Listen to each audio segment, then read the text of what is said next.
Évangile de Jésus-Christ selon saint Luc. En ce temps-là, Jésus partit en avant pour monter à Jérusalem. Lorsqu'il approcha de Bethphagée et de Béthanie, près de l'endroit appelé Mont des Oliviers, il envoya 2 de ses disciples en disant : « Allez à ce village d'en face, à l'entrée vous trouverez un petit âne attaché sur lequel personne ne s'est encore assis. Détachez-le et amenez-le. Si l'on vous demande pourquoi ne le détachez-vous, vous répondrez parce que le Seigneur en a besoin. » Les envoyés partirent et trouvèrent tout comme Jésus leur avait dit. Alors qu'ils détachaient le petit âne, ses maîtres leur demandèrent : « Pourquoi détachez-vous l'âne » Ils répondirent : « Parce que le Seigneur en a besoin. » Ils amenèrent l'âne auprès de Jésus, jetèrent leur manteau dessus et y firent monter Jésus. À mesure que Jésus avançait, les gens étendaient leurs manteaux sur le chemin. Alors que Jésus approchait de la descente du mont des Oliviers, toute la foule des disciples, remplis de joie, se mit à louer Dieu à pleine voix pour tous les miracles qu'ils avaient vus. Et ils disaient : « Béni soit celui qui vient, le roi au nom du Seigneur. Paix dans le ciel et gloire au plus haut des cieux. » Quelques pharisiens qui se trouvèrent dans la foule dirent à Jésus : « Maître, réprimande tes disciples. » Mais il prit la parole en disant : « Je vous le dis, si eux se taisent, les pierres crieront. »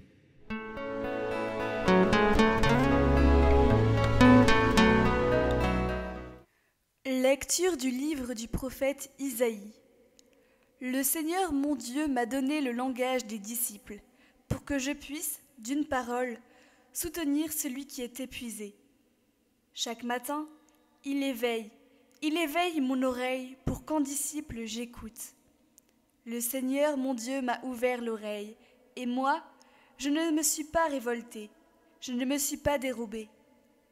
J'ai présenté mon dos à ceux qui me frappaient, et mes joues à ceux qui m'arrachaient la barbe. Je n'ai pas caché ma face devant les outrages et les crachats. Le Seigneur mon Dieu vient à mon secours, c'est pourquoi je ne suis pas atteint par les outrages. C'est pourquoi j'ai rendu ma face dure comme pierre. Je sais que je ne serai pas confondu.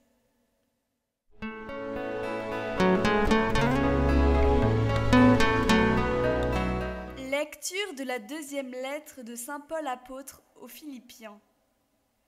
Le Christ Jésus, ayant la condition de Dieu, ne retint pas jalousement le rang qui l'égalait à Dieu, mais il s'est anéanti, prenant la condition de serviteur, devenant semblable aux hommes. Reconnu homme à son aspect, il s'est abaissé, devenant obéissant jusqu'à la mort, et à la mort de la croix. C'est pourquoi Dieu l'a exalté, il l'a doté du nom qui est au-dessus de tout nom, afin qu'au nom de Jésus, tout genou fléchisse, au ciel, sur terre et aux enfers, et que toute langue proclame Jésus-Christ est Seigneur, à la gloire de Dieu le Père.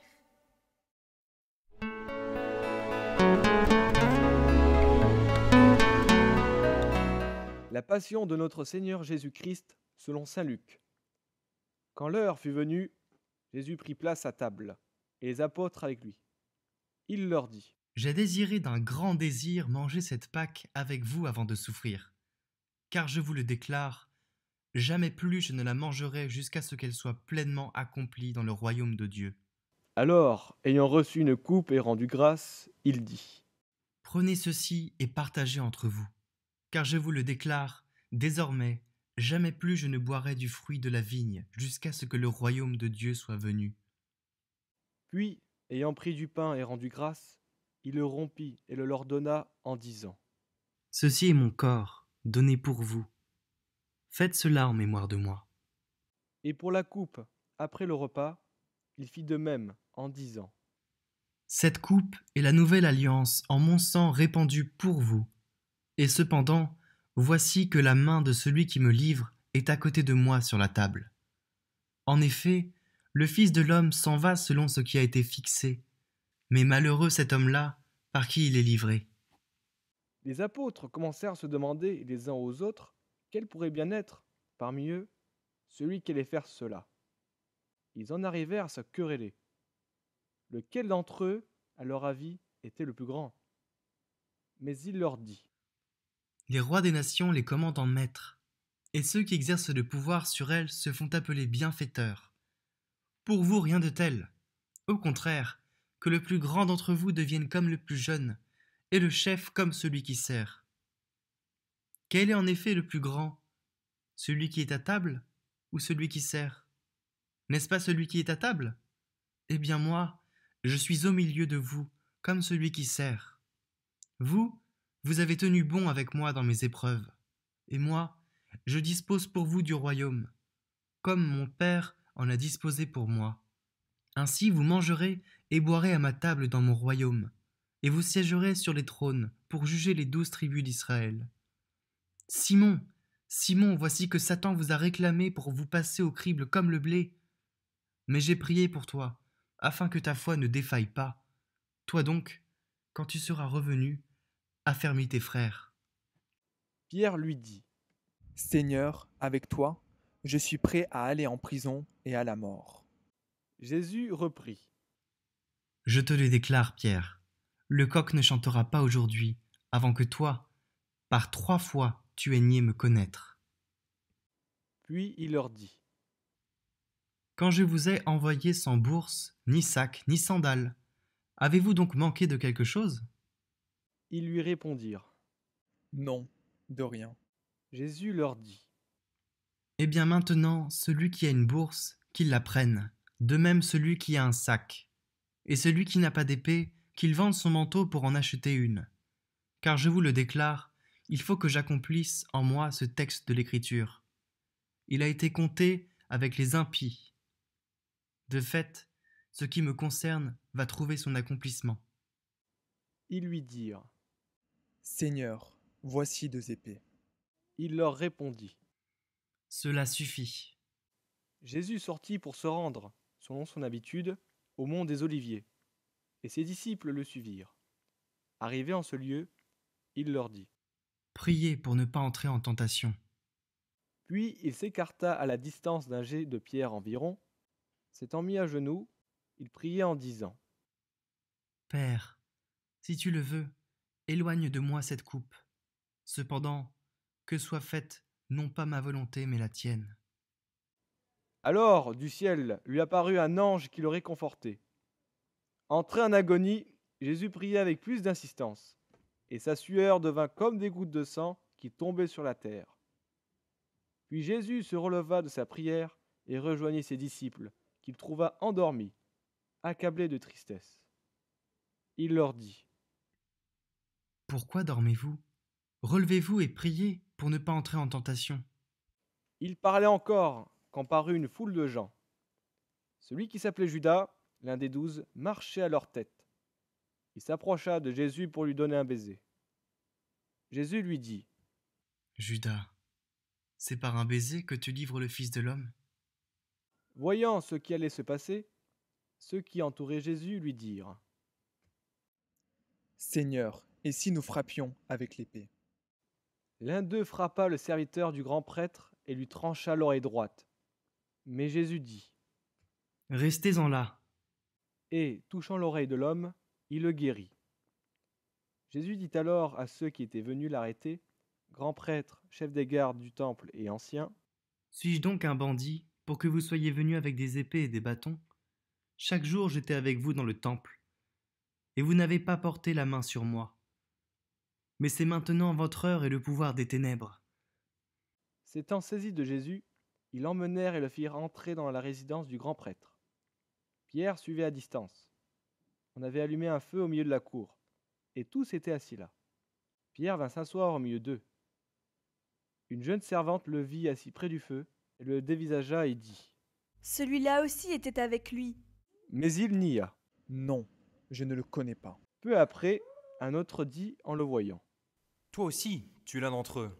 Pierre répondit. Non, je ne le suis pas. Environ 1 heure plus tard, un autre insistait avec force. C'est tout à fait sûr. Celui-là était avec lui. Et d'ailleurs, il est galiléen. Pierre répondit. Je ne sais pas ce que tu veux dire. Et à l'instant même, comme il parlait encore, un coq chanta. Le Seigneur, se retournant, posa son regard sur Pierre. Alors Pierre se souvint de la parole que le Seigneur lui avait dite. Avant que le coq chante aujourd'hui, tu m'auras renié 3 fois. Il sortit et, dehors, pleura amèrement. Les hommes qui gardaient Jésus se moquaient de lui et le rouaient de coups. Ils lui avaient voilé le visage, et il interrogeait. Fais le prophète. Qui est-ce qui t'a frappé? Et il proférait contre lui beaucoup d'autres blasphèmes. Lorsqu'il fit jour, s'est réuni le collège des anciens du peuple, grands prêtres et scribes, et on emmena Jésus de leur conseil suprême. Ils lui dirent. Si tu es le Christ, dis-le nous. Il leur répondit. Si je vous le dis, vous ne me croirez pas, et si j'interroge, vous ne me répondrez pas. Mais désormais le Fils de l'homme sera assis à la droite de la puissance de Dieu. Tous lui dirent alors. Tu es donc le Fils de Dieu? Il leur répondit. Vous le dites vous-même que je le suis. Ils dirent alors. Pourquoi nous faut-il encore un témoignage? Nous-mêmes, nous l'avons entendu de sa bouche. L'assemblée tout entière se leva, et on l'emmena chez Pilate. On se mit alors à l'accuser. Nous avons trouvé cet homme en train de semer le trouble dans notre nation. Il empêche de payer l'impôt à l'empereur, et il dit qu'il est le Christ, le roi. Pilate l'interrogea. Es-tu le roi des Juifs? Jésus répondit. C'est toi-même qui le dis. Pilate s'adressa aux grands prêtres et aux foules. Je ne trouve chez cet homme aucun motif de condamnation.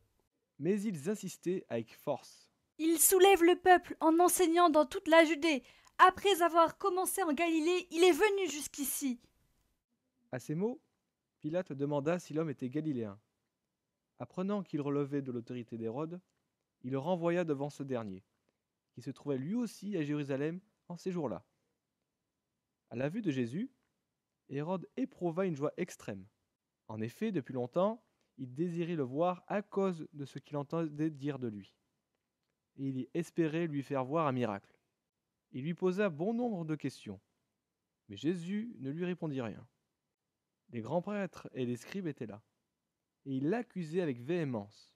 Hérode, ainsi que ses soldats, le traita avec mépris et se moqua de lui. Il le revêtit d'un manteau de couleur éclatante et le renvoya à Pilate. Ce jour-là, Hérode et Pilate devinrent des amis, alors qu'auparavant, il y avait de l'hostilité entre eux. Alors Pilate convoqua les grands prêtres, les chefs et le peuple. Il leur dit. Vous m'avez amené cet homme en l'accusant d'introduire la subversion dans le peuple. Or, j'ai moi-même instruit l'affaire devant vous, et parmi les faits dont vous l'accusez, je n'ai trouvé chez cet homme aucun motif de condamnation. D'ailleurs, Hérode non plus, puisqu'il nous l'a renvoyé. En somme, cet homme n'a rien fait qui mérite la mort. Je vais donc le relâcher après lui avoir fait donner une correction. Ils se mirent à crier tous ensemble. Mort à cet homme! Relâche-nous Barabbas! Ce Barabbas a été jeté en prison pour une émeute survenue dans la ville, et pour meurtre. Pilate, dans son désir de relâcher Jésus, leur adressa de nouveau la parole, mais ils vociféraient. Crucifie-le! Crucifie-le! Pour la 3e fois, il leur dit. Quel mal a donc fait cet homme? Je n'ai trouvé en lui aucun motif de condamnation à mort. Je vais donc le relâcher, après lui avoir fait donner une correction. Mais ils insistaient à grands cris, réclamant qu'il soit crucifié. Et leurs cris s'amplifiaient. Alors Pilate décida de satisfaire leur requête. Il relâcha celui qu'il réclamait, le prisonnier condamné pour émeute et pour meurtre, et il livra Jésus à leur bon plaisir. Comme il l'emmenait, ils prirent un certain Simon de Cyrène, qui revenait des champs, et ils le chargèrent de la croix pour qu'il la porte derrière Jésus. Le peuple, en grande foule, le suivait, ainsi que des femmes qui se frappaient la poitrine et se lamentaient sur Jésus. Il se retourna et leur dit. Filles de Jérusalem, ne pleurez pas sur moi, pleurez plutôt sur vous-même et sur vos enfants. Voici venir des jours où l'on dira « Heureuses les femmes stériles, celles qui n'ont pas enfanté, celles qui n'ont pas allaité. » Alors on dira aux montagnes « Tombez sur nous » et aux collines « Cachez-nous. » Car si l'on traite ainsi l'arbre vert, que deviendra l'arbre sec? Ils emmenaient aussi avec Jésus 2 autres, des malfaiteurs, pour les exécuter. Lorsqu'il fut arrivé au lieu dit, le crâne ou calvaire, là où ils crucifièrent Jésus avec les deux malfaiteurs, l'un à droite et l'autre à gauche, Jésus disait : Père, pardonne-leur, ils ne savent pas ce qu'ils font. Puis ils partagèrent ses vêtements et les tirèrent au sort. Le peuple restait là à observer. Les chefs tournaient Jésus en dérision et disaient : Il en a sauvé d'autres. Qu'il se sauve lui-même, s'il est le Messie de Dieu, l'élu. Les soldats aussi se moquaient de lui. S'approchant, ils lui présentaient de la boisson vinaigrée en disant : Si tu es le roi des Juifs, sauve-toi toi-même. Il y avait aussi une inscription au-dessus de lui : Celui-ci est le roi des Juifs. L'un des malfaiteurs suspendus en croix l'injuriait. N'es-tu pas le Christ ? Sauve-toi toi-même, et nous aussi. Mais l'autre lui fit de vifs reproches. Tu ne crains donc pas Dieu ? Tu es pourtant un condamné, toi aussi. Et puis, pour nous, c'est juste. Après ce que nous avons fait, nous avons ce que nous méritons. Mais lui, il n'a rien fait de mal. Et il disait : Jésus, souviens-toi de moi quand tu viendras dans ton royaume. Jésus lui déclara : Amen, je te le dis, aujourd'hui avec moi, tu seras dans le paradis. C'était déjà environ la 6e heure, c'est-à-dire midi. L'obscurité se fit sur toute la terre jusqu'à la 9e heure, car le soleil s'était caché. Le rideau du sanctuaire se déchira par le milieu. Alors, Jésus poussa un grand cri. Père, entre tes mains, je remets mon esprit.